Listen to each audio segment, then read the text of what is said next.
İyi akşamlar. Nasıldır? İyidir. İnşallah iyi. Sıma perorunde. Şimdi ben televizyon programında çok beni çağırıyor, arıyorlar. Vane betka, smenen pirk, TRT çağırıyor, TRT çağırıyor. Amerikalı her tarafta çağırıyor. Homala'dan çağırıyorlar.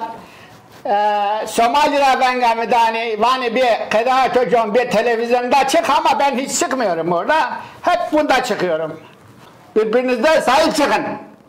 Her şeyinize sahip çıkın. Munzurunuza sahip çıkın. Kokumunuza sahip çıkın. Torpağınıza sahip çıkın. Velate kore vayir bibeciye. Zona kore vayir bibeciye. Mahata koy samara baycime ya. Nerede? Gülçene kağılı cami çema. Name ko canana. Mirzik heyna. Name ko vani mubadet kuşi. İbadet kuşi.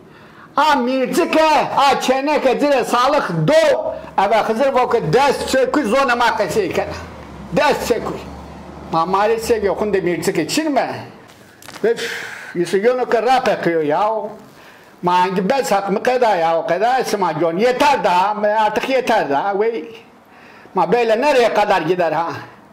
Bu ne bijeka khore, guka khore, manga khore, jara khore, ra khore, kolye khore, bara khore, zone khore, her şeye khore, her peşinize sahip çıkın da. Mandi ne olur? Başka ne olur yani? Uf.